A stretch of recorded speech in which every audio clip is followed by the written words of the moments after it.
Good evening, everyone, and welcome back to our Bhagavad-gita Satsang. It's a great pleasure for me to be here with you and an honor to have you here with me. I'm Hari-kirtana, and for those of you who don't already know me, and for those of you who do know me, my name is still Hari-kirtana. Doesn't really change a thing, at least not in that respect. And I trust you can hear me and my bad jokes. But just to be sure, please raise your hand in the participatory window. Thank you very, very much for confirming that I can be heard. Let's get on with the business of who can and cannot be heard around here. So I can be heard, I can be seen. You cannot be heard or seen by me. So you need not worry about your camera or your audio settings. About your mic or your video camera. I'm so confused. You do want to worry about your audio and viewing options. Well, I take that back. You don't want to worry about them. I don't want you to worry about anything. Everything's fine. Everything's going to be fine. Don't worry about a thing. But if you would like to adjust your audio settings or your viewing options, you have controls to do so up in the upper right-hand corner. However, I caution you that this could place you under the illusion that you are the controller. We'll talk more about that in just a few moments. If you would like to make a comment or ask a question, you can put either of those two things in either the chat window or the Q&A box. I have them both open, so either one will do. I don't mind. Last week, we began chapter 13, the yoga of reflection on spirit and matter, with more faith-based questions from Arjuna and Krishna's reply, wherein he speaks about the field and the knower of the field. And we spoke a little bit about the doctrine of transformation of energies as that relates to the field and the knower of the field.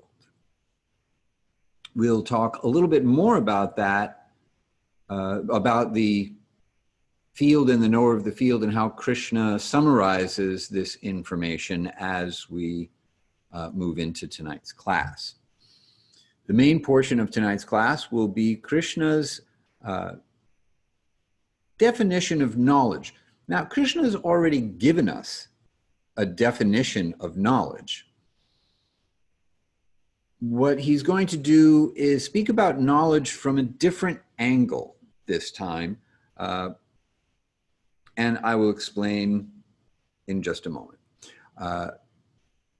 By process of elimination, Krishna will also give us a definition of everything else other than what he calls knowledge. We're going to cover verses 7 through 11, which in your edition of the Gita may be verses 8 through 12. Last week, I explained that the first verse that we covered is not in every edition of the Gita, wherein Arjuna asks his questions about 3 pairs of things that he would like to know more about.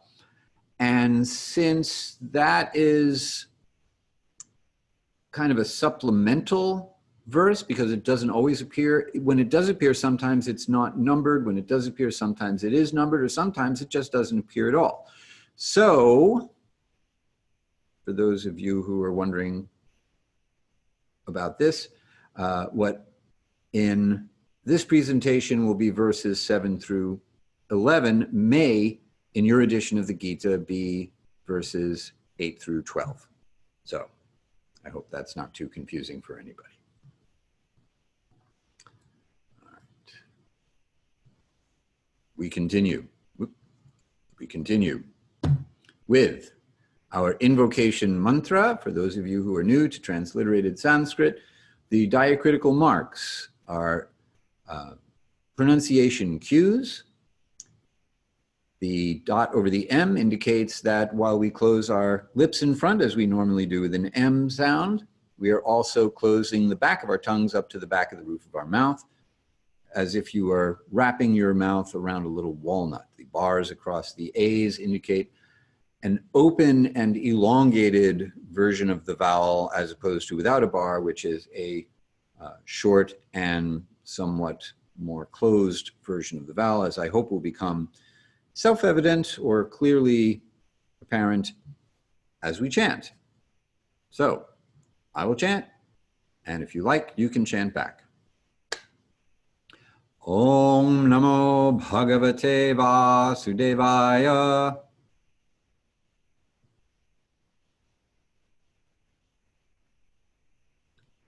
Om Namo Bhagavate Vasudevaya.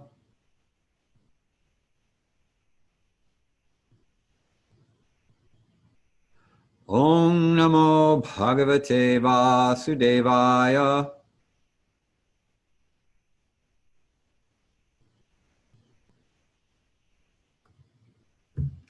Translation: I offer my respects to the Supreme Person, the Son of Vasudeva, who is the all-pervading transcendence.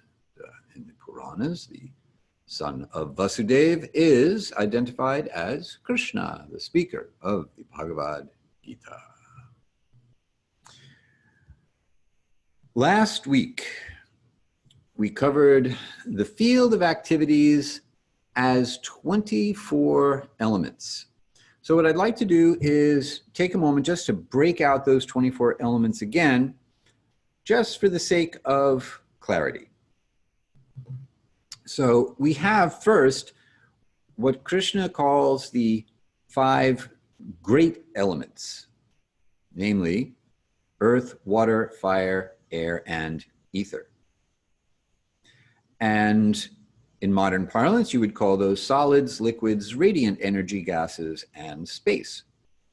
So those are the major physical elements. That's the stuff we see and work with for the most part. Then there are 2 metaphysical elements that Krishna lists: false ego and the intelligence. So these are, curiously, for some of us who are used to thinking about matter as being stuff we can see, hear, feel, touch, smell, that sort of thing. We have 2 very metaphysical elements that are also considered in the realm of matter. Next, the one primordial element, which he calls the unmanifest. Now, sometimes in our discussions of the Bhagavad-gita, we have come across the phrase unmanifest as meaning the spiritual energy of which everything is made, which one cannot see. That is, that spiritual aspect of everything that is beyond the realm of the material senses. Here, what Krishna is speaking about when he speaks about the unmanifest is something a little different. He's talking about material nature in stasis. That is to say, material nature in equilibrium before it is acted upon by the impact of time, which sets it into motion, which disturbs the equilibrium of the 3 qualities of material nature: goodness, passion, and ignorance. And as soon as time hits them, they start to move, and that's when things start to manifest, things start to happen. So the unmanifest is the material nature in stasis, in those periods between the manifestations of the universe, the cosmic manifestations. In those in-between times, material nature is dormant. So that's what's meant by the unmanifest here, the primordial static element of material nature. Then you have 5 input senses: nose, tongue, eyes, skin, and ears. Now these conveniently correspond to the gross or great material elements: earth, water, fire, air, and ether. Nose, sense of smell, earth. Tongue, sense of taste, water. Eyes, sight, fire. Skin, the sense of touch, air, and hearing, ether. And that actually gives us the next group of sense objects, 5 sense objects: smell, taste, form, touch, and sound. So these are also listed. We also have 5 output senses, or 5 senses of action. The legs, the organs of evacuation, the organs of procreation, the hands, and the voice. We have 1 reservoir of all the senses, both input, output, and where the choices of action may arise, or the awareness of the need or a desire for an action arises, and that is the mind. So you can do the arithmetic here. 5 great elements, 2 metaphysical elements, 1 primordial element, 5 input senses, 5 sense objects, 5 output senses, and 1 reservoir of all the senses, 24 elements. And these are the 24 elements of the aggregate of the field of activities. This is Sankhya Yoga. So you may recall that all the way back in the 2nd chapter, Krishna spoke about the discernment between matter and spirit, and then broke it down a little bit. So now he's gone into a little bit more detail, even though he's telling us that this is a summary of knowledge contained in Vedanta. He's circling back to a topic that he covered all the way in the beginning, and going through everything again for Arjuna's benefit and ours. And here he'll get into, in this portion of the Gita, he'll get into a little more detail about this. The transformations of the field were the next topic from the last class, and they were contained as in the same set of verses as 7: desire, aversion, happiness, sorrow. The total sum and substance, or the aggregate of the transformations, they also count. Constancy, steadiness, and Chaitana is the Sanskrit word that is sometimes used to describe consciousness, and that's how I translated it last week. But actually, upon further investigation and reflection, I'm changing this translation. So this is now a correction, because Chaitana, in the context Krishna is using it here, doesn't really refer to consciousness proper. It refers to awareness insofar as the presence of the symptoms of life are concerned, or the life force, that which animates the body, that which animates all of the senses and makes awareness possible. So just for clarity, in this case, Chaitana means awareness or the life force or the symptoms of life, rather than pure spiritual consciousness proper. And then finally, we spoke about the knower of the field. In fact, we spoke about the knowers of the field, because there are 2 knowers. And those knowers are the Atma, the knower of one field. I know my field, you know your field. And the Paramatma, the knower of all fields. So that's just a quick review of what we covered last time. And now, unless you have questions, and we do have a question. Hi, Jill. Is dormant material nature Prakriti or Purusha? Good question. Okay. It's Prakriti in stasis. So Prakriti means material nature, and Purusha means person. And one is animate, that is to say, the Purusha is conscious, and the presence of consciousness is what animates Prakriti, or gives Prakriti the appearance of being alive. So here's the thing. My body is moving and seeing and speaking and hearing and feeling and all that stuff. And it's only because I'm in it. Otherwise, this is just dead matter that you're looking at or listening to. As soon as I leave this body, there's none of that is happening. So that's the difference between the field of activities, the body, and the knower of the field. However, when there's nothing going on and the material world is not in session, Prakriti, or material nature, is still there. But it's still. It's not moving. It's in a state of equilibrium where goodness, passion, and ignorance just kind of cancel each other all out into a kind of blob of nothing in particular. So it's unmanifest insofar as you can't see it because you're not here.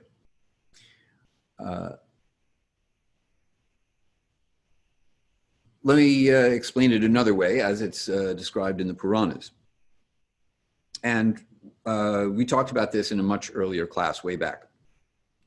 The calculation of time in the Bhagavad-gita is pretty different from how we normally calculate time. It's cyclical, and the age of the universe is measured entirely differently, and it's on a whole other scale. In a single breath of Vishnu, in a single exhale, all the material universes in the complete cosmic manifestation pop out, and on his inhale, they're absorbed back into him. Now, on that inhale, when all living entities are absorbed back into the form of Vishnu and the whole material world kind of collapses back in, nothing happens.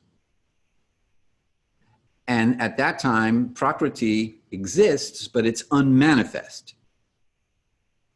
It doesn't move, and there's no one to check it out. As soon as Vishnu exhales again, and the universes are manifest, time also is back in play. As soon as time makes contact with material nature, it starts to move, and then Prakriti is once again understood to be manifest. So, Jill, does that answer your question?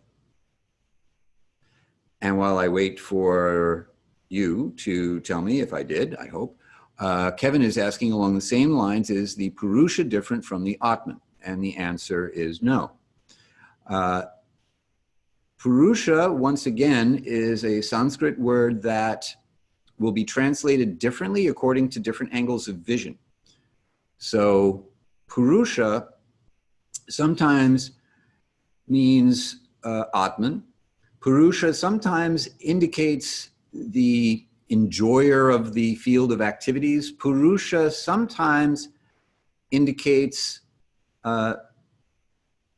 the supreme person.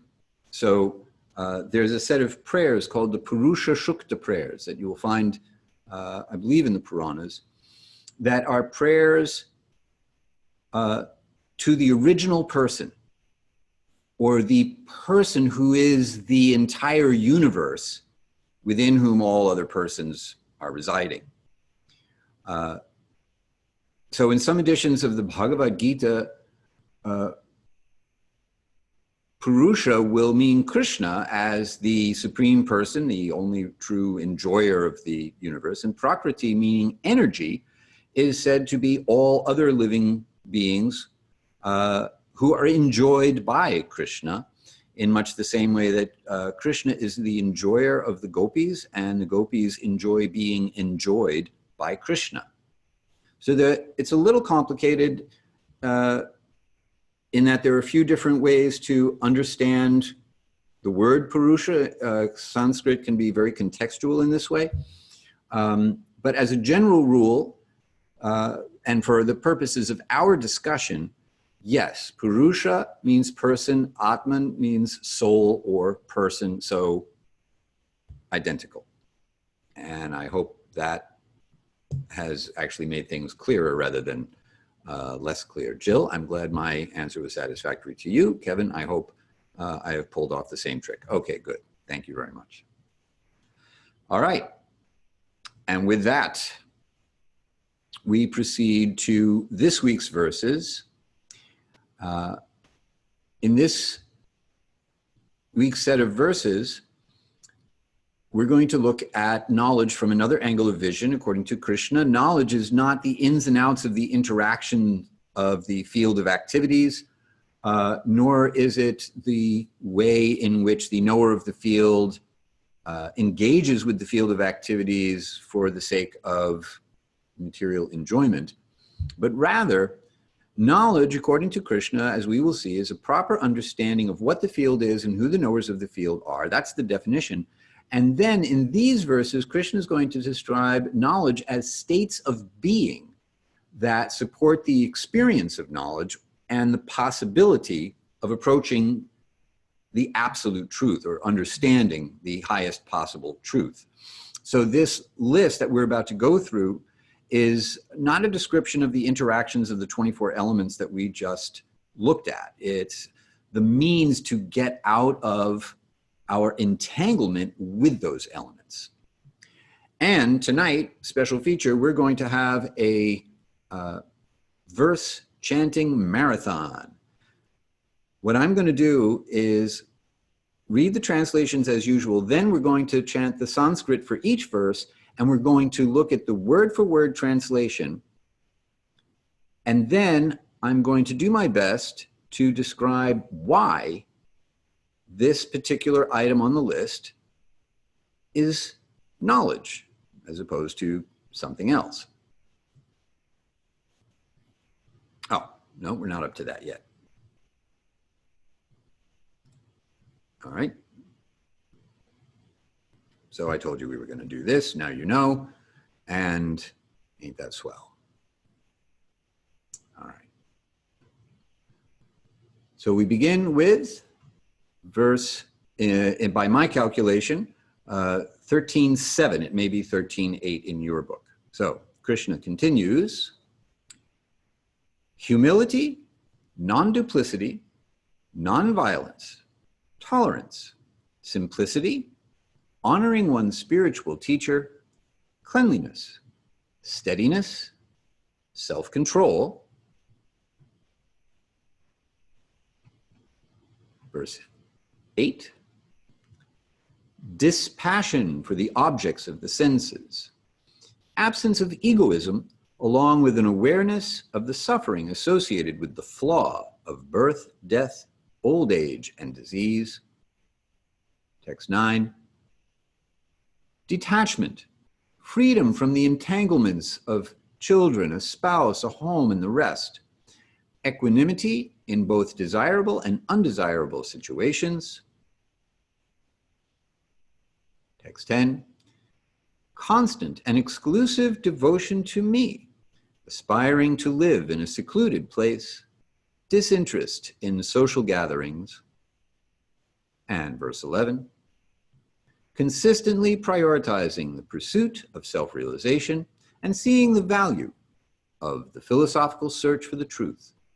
This I declare to be knowledge, and all that is contrary to this is ignorance. All right, there you have it. There's Krishna's list. So we'll go back to sharing the screen, and we will chant this first verse from our verses this evening. A few extra notes on the pronunciation cues. A dot under an S is a regular SH sound. Sh. Accent mark over the S is a SH as an SH sound, but further back in one's throat, so it's more of a pink noise SH sound. as opposed to a white noise sh sound, sh. And a dot under an H at the end of a word, at the end of a line, means that you will echo a short version of the vowel that precedes that H. That rule is only in play when the dot under the H is at the end of a word, at the end of a line. Otherwise, it's just a short stop on that vowel. So I will chant each line, and if you like, you can chant back. Amanitvam adambhitvam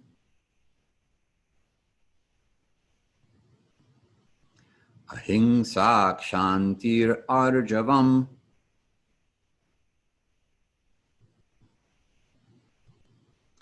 acharyopasanam shaucham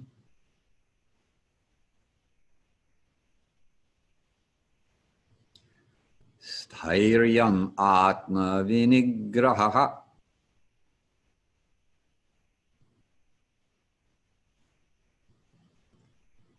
One more note about the pronunciation. We pronounce each letter, and letters don't combine to make a single sound. So the TH in Dhairam is a T sound and an H sound, as opposed to combining them as we do in English to make a th sound.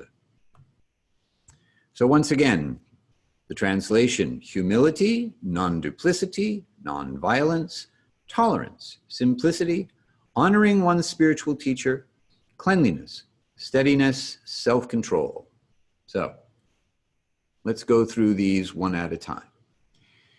Why is amanitvam, humility, considered knowledge? Humility is the mandatory prerequisite for knowledge. Remember, we're talking about states of being that are conducive to knowledge. So without humility, you can't admit that you don't know anything. And if you can't admit that you need knowledge, the odds of you acquiring knowledge are going to be pretty thin. So humility is your starting point. And the more humility one has, the more knowledge one is likely to be able to acquire. For one thing, it's just an acknowledgement of reality. Humility, close to the earth, means we understand how small we are compared to reality, compared to the rest of the world. Whereas someone who is lacking in humility is delusional, thinking that they're so great means you simply don't have a sense of proportion of yourself in relationship to the world. You may have some facility to exercise power relative to a situation, but in an absolute sense, that power is minuscule. Anyway, so humility means an awareness of reality, and awareness of reality counts as knowledge. So that's why humility is considered knowledge, because it's an awareness of reality and creates space for knowledge to come.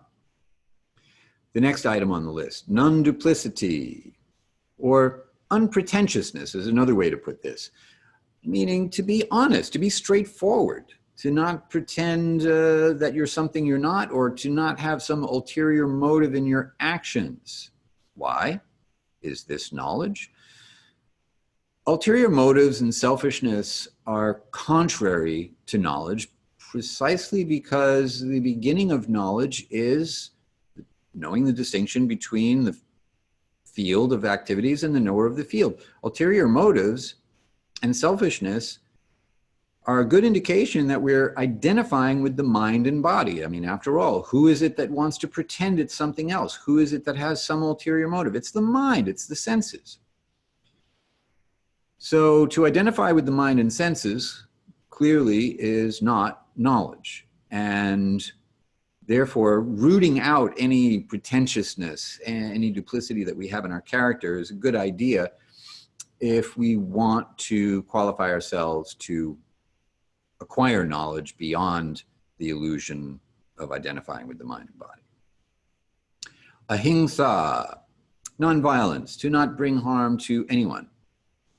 Why is this knowledge? Because the supersoul is within all beings. We have been informed earlier that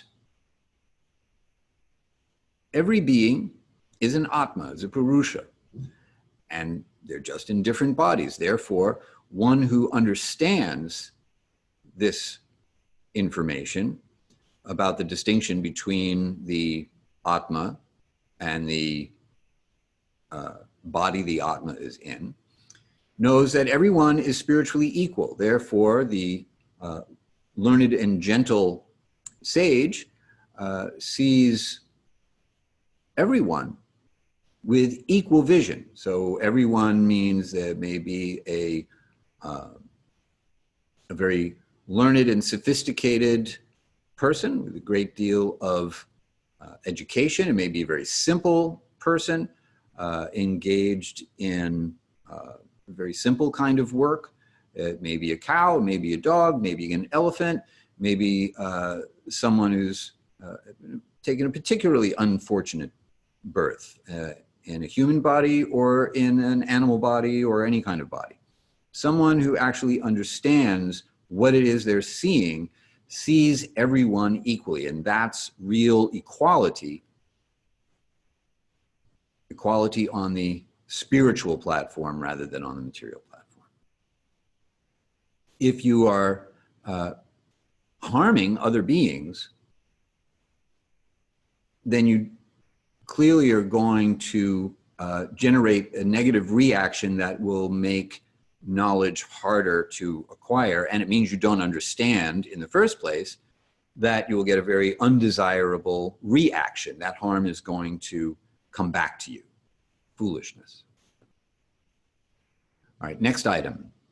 Kshanti, tolerance.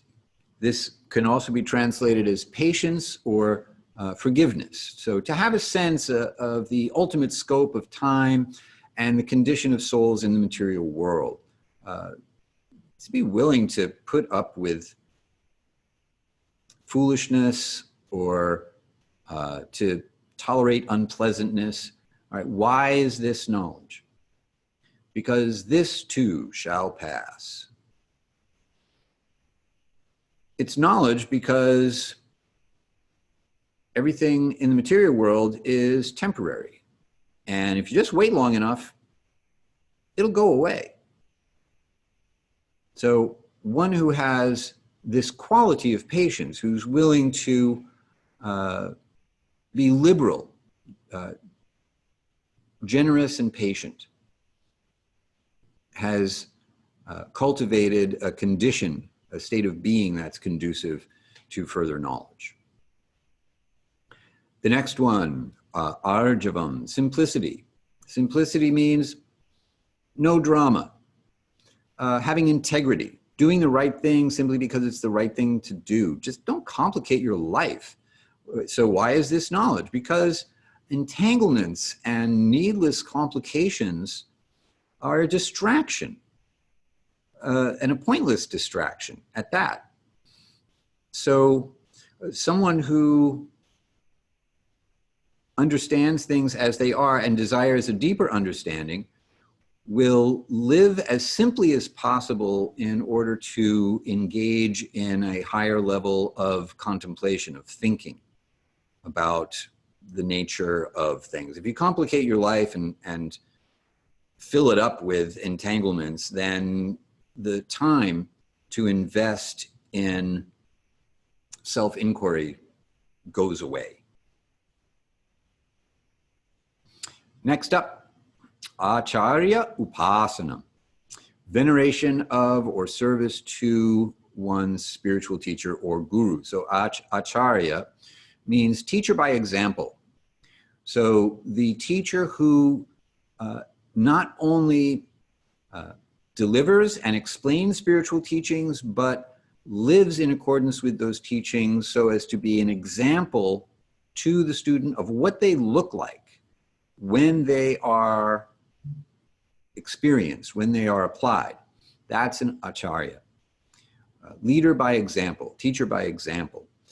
So spiritual guide, why is this knowledge? Why is service to one's guru or veneration of a teacher considered to be knowledge? Because the spiritual guide is considered to be an emissary of the absolute truth. Part of the diplomatic corps of the spiritual world. Maybe in some cases a conscripted soldier in the war against illusion. That could also be. In any event, one who is delivering spiritual knowledge and living according to the principles of spiritual knowledge is to be honored. And to be able to recognize such a person and the value of such a person is considered knowledge. Next up in this verse, this one's got, we start off with quite a few. Shaucham, cleanliness or purity. We find this as one of the niyamas in Patanjali's Yoga Sutras. Why is cleanliness or purity considered knowledge? Because it reveals the true nature of the material body, for starters. We in yoga world are very concerned with body positivity and loving our bodies and accepting our bodies and being cool with our bodies. And here's the thing about that. No matter how beautiful and healthy by whatever standards a body may be, if we look at it carefully, we find that it's constantly shedding dead cells, and it's really a bunch of bones and blood and mucus and pus, and underneath the skin, underneath this facade of this attractive shape, it's really quite grotesque. And you certainly wouldn't want to take what's inside and put it on the outside. That's actually what happens when you maintain your body very nicely. You realize that actually it's quite a nasty pile of blood and bones. And you develop a natural detachment to it as a result. This doesn't mean you hate it. This doesn't mean you don't take care of it. It doesn't mean you trash it. It doesn't mean you feel bad about yourself because your body's just a bag of bones and blood and goo. It means you recognize that it's actually kind of miraculous that such a grotesque thing could work so magnificently, and it's made of divine energy, and therefore you have to take care of it. The same thing goes with purity of thought and word and deed. When you purify your thoughts, your words, and your deeds, then you may become aware of just how impure they are when you're not paying attention to them. At least I certainly have that experience. Therefore, this is very helpful to cleaning up your act and purifying your consciousness, purifying your heart. Next item, stairyam, steadfastness. This also could be translated as persistence, staying the course. So why is this considered knowledge? Well, because the only way you lose is by giving up. Any, even material self-help book will tell you that so many times people fail because they stop just short of the finish line. They didn't even realize how close to success they were, and they say, oh, I can't do it anymore, and they throw in the towel.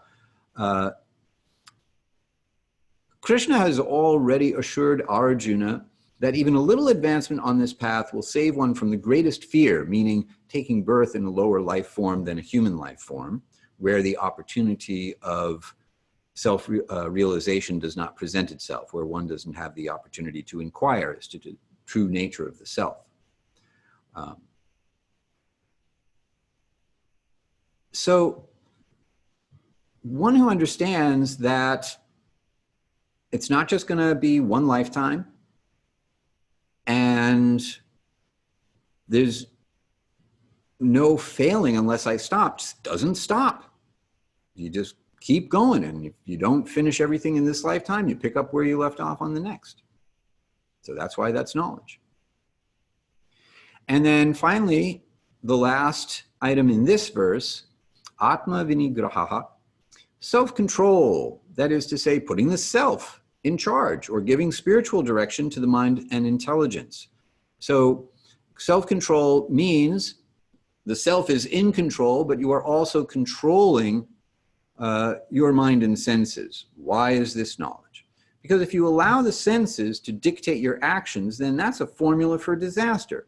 The self is higher than the three subtle elements of the mind, intelligence, and ego, and to say nothing of the senses themselves, and it's who we really are. So earlier in the Bhagavad-gita, at the end of the second chapter,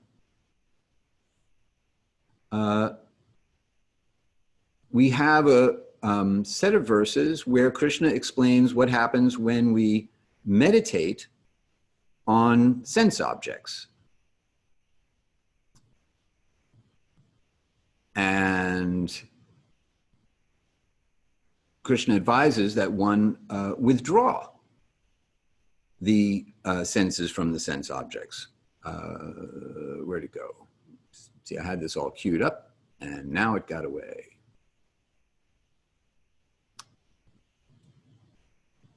All right. For one who contemplates the objects of the senses, one develops some attachment for them. And then from attachment, intense desire to have them develops. And then once the senses are under the grip of this intense desire, then anger arises, either because you can't get what you want, or you get what you want, but it doesn't really satisfy you the way you thought it would, or you lose it. It was great, and then you lose it. So anger is the natural outcome of this. And that gives rise to bewilderment, and bewilderment gives rise to a loss of memory. When you lose your memory, your power of discernment goes with it. And as the power of discernment, the ability to distinguish spirit from matter, disappears, the self vanishes from view, and you think, I am this body, and what happens to this body happens to me. And that, of course, is the very opposite of knowledge. So controlling the senses by spiritual intelligence is where it's at. Okay. And if you have any questions about this verse, please pop them into the chat or the Q&A box, and I will look for them there. Meanwhile, let's chant the next verse.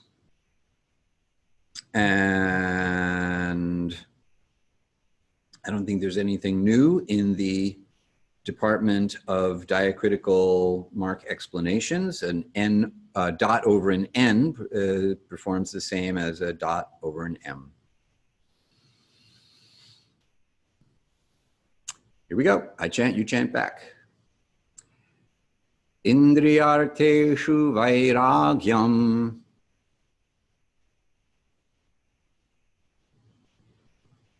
anahankara evacha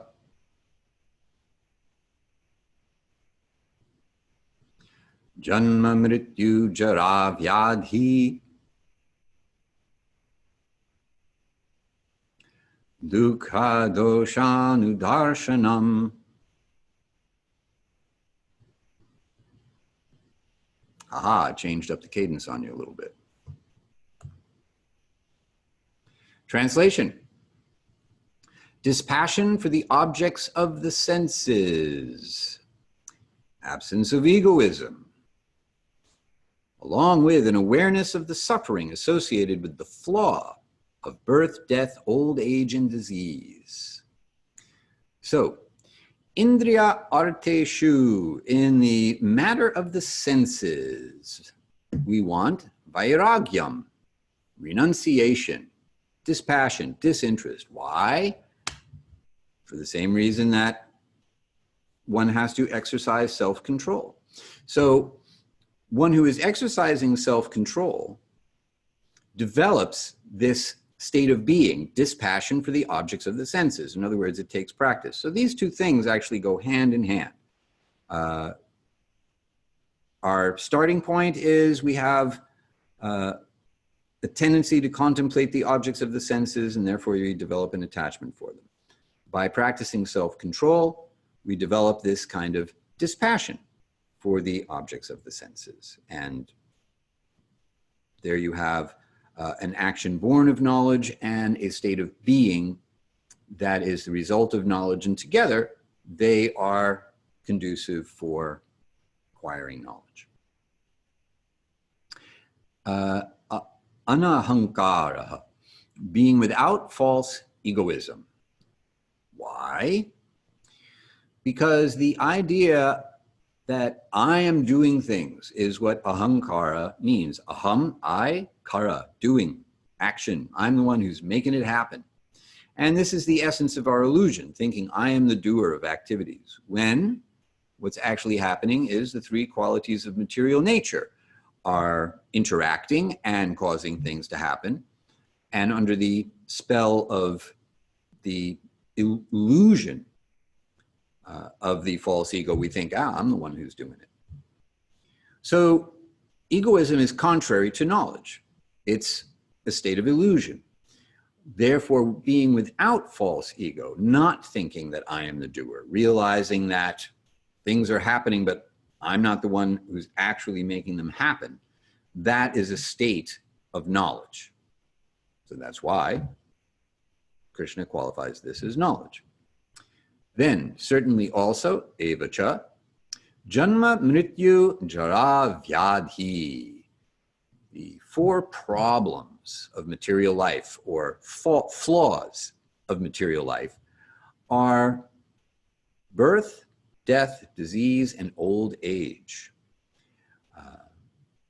One who and the suffering that's associated with that. So one who actually notices this is considered to be in a state of knowledge.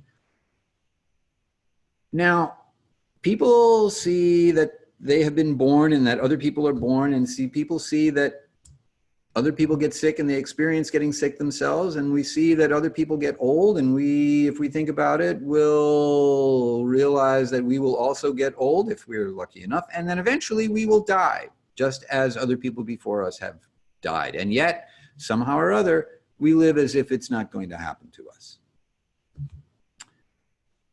One who actually notices that this is a problem is said to be in knowledge.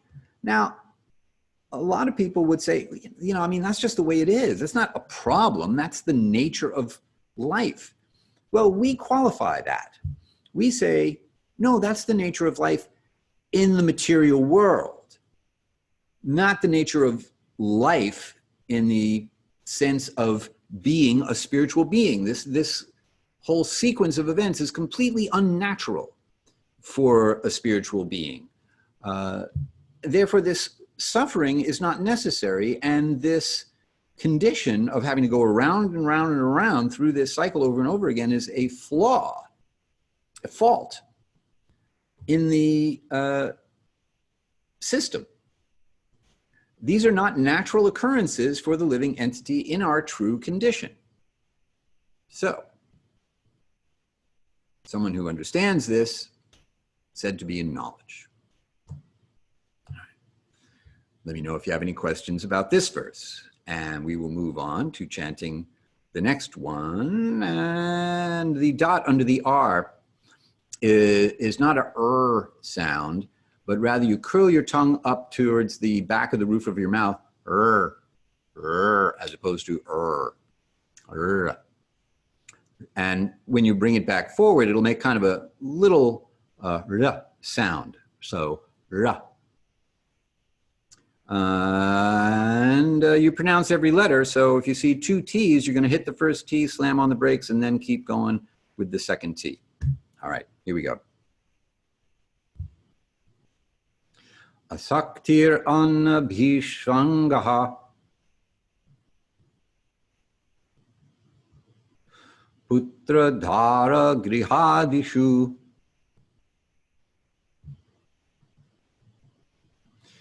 Nityam kra samachittatvam.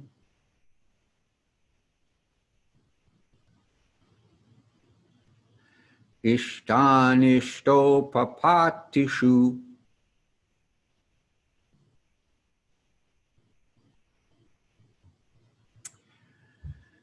Detachment. Freedom from the entanglements of children, a spouse, a home, and the rest. Equanimity in both desirable and undesirable situations. So, the first word, asakti, being without attachment. I've spoken in past classes about the idea of compassionate detachment. So this doesn't mean indifference, but it means having a safe distance, a practical distance from things. So why is this knowledge? Well, because you can't take it with you.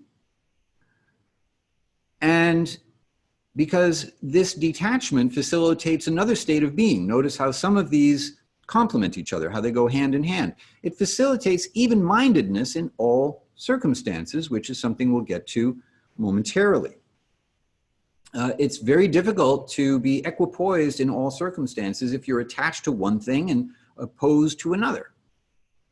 So cultivating detachment is considered knowledge because it's once again an acknowledgement of reality, that everything is temporary, we don't get to take things with us, we don't own things, etc.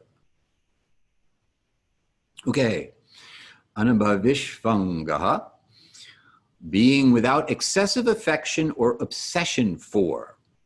Putra, literally for son, dara for wife, griha adishu, home, etc. So remember, Krishna is speaking to Arjuna. He's a guy, he's got a wife. So putra,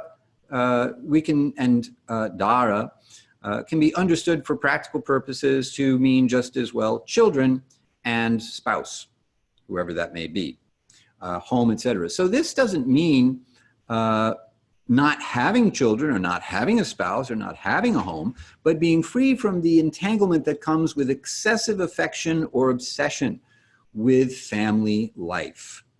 In other words, family life just isn't the all in all for someone who is engaged in serious spiritual life. It's an important component of one's spiritual life, and we could probably have an entire class just about how family life fits into one's spiritual life, because that's how most of us are going to live. We're going to be engaged in relationships. We're going to have families. We're going to have rent to pay or mortgage to pay or something. So it's about not being obsessed or overly allowing oneself to be consumed by this stuff. Okay, why is this knowledge? Because we're brought together by karma, like branches of a tree intermingling in a flowing river of time. And so sometimes the branches come together and they're very close, they're very wrapped up in one another, and then in due course of time, the currents of the river separate them and they go their separate ways again. So we may enter into a relationship with someone that turns out to be an eternal relationship if we are engaged in a relationship on a spiritual platform and headed in a spiritual direction. That's possible. For the most part, most of the people that we are engaged with, including people that we're very close to in one part of our lives, you know, maybe in a later part of our lives, we're not close to them at all. We're kind of like hotel guests. We all check in at the same time. We all share some proximity. In due course of time, everyone checks out. We go our separate ways. So if we think of temporary relationships as being eternal, then separation from those we have that relationship with brings us pain. So if we think of them as eternal relationships, then that causes suffering. Whereas if we spiritualize the relationship, well, spiritual life happens on an eternal platform. So this is how you change the script. You flip the script by developing affection for the Supreme Person together as a family, rather than cultivating just kind of inward obsession with one another on a material platform. The next one, nityam, constant, cha, also, samachittatvam, equilibrium, ishta, the desirable, anishta, the undesirable, upapattishu, having obtained. Or, in other words, equanimity when one obtains that which is desirable and that which is undesirable. So this is really quite challenging. Why is this considered to be knowledge? Well, because our intelligence remains clear if our emotions stay in check. As soon as our emotions become unbalanced one way or the other, our ability to actually think about things clearly, dispassionately, broadly, objectively, kind of recedes, kind of diminishes. So whether if one is crazy happy about something desirable or crazy unhappy about something undesirable, either way, the extreme flux of emotions one way or the other makes our spiritual intelligence recede, and attachment or aversion can develop from that. This is not to say that we deny valid emotional responses to situations that call for them. It doesn't mean that Krishna is advocating for spiritual bypassing by any means. What it means is we endeavor to maintain objectivity about the full range of experience in all situations. And it doesn't include spiritual happiness, because spiritual happiness is categorically different. So the joy that one experiences from spiritual experience is not the same thing as happiness from a material perspective. So, in fact, it's a paradox. The equanimity in material situations brings about joy from the spiritual platform. All right. And we still have 2 verses to go and 1 minute left. So I'm going to opt to stop here, rather than ask you to hang out for as long as it's going to take for me to get through the next 2 verses. And we'll call it one of those rare occasions where we have a little bit of leftover for next time. So what I'm about to tell you about what we're going to do next time, at least how it looks on the slide, will be adjusted to take into account that we still have 2 more verses to go that I expected to cover this evening. So before we wrap up, actually, I think we've covered quite a bit, and I'm wondering if you have any questions or comments about any of these items on Krishna's list of things that constitute knowledge. And while I anxiously await your questions or comments, I will tell you a half-truth about what we're going to do next week. We will continue with the yoga of reflection on spirit and matter. We will do the last 2 verses in this group of, whoops, hey, wait a minute. That's not what I wanted to do. Who knows what you're looking at? There we go. All right. Now I hope you are looking at both me and the screen I intended to share with you. Okay, the yoga of reflection on spirit and matter continues next week with our last 2 verses, 10 and 11 from this cluster. Then we will cover maybe verses 12 through 18. I may adjust my plan according to what I think is realistic for us to get through it, because I'd rather go deep than long. We will look at a description of Brahman, the spiritual ground of being, and we will start to wade into paradoxical features of Upanishadic language. That is to say, Krishna will start speaking the way the Upanishads are written, and the Upanishads speak of the absolute truth in terms of paradoxes. So here we are going to deal with how you try to wrap your head around Brahman, the ultimate ground of being. And that's all we got for this evening. And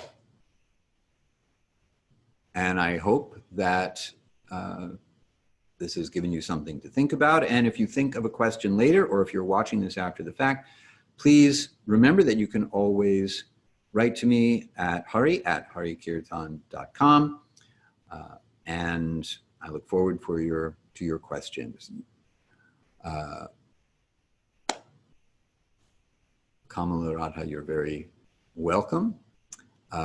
Kevin, thank you. I'm glad that you found it interesting. Kavita, thank you once again for being here. Thank all of you for being here. It's always a great pleasure to spend this time with you, an honor to have you here with me, and I look forward to seeing you all next time.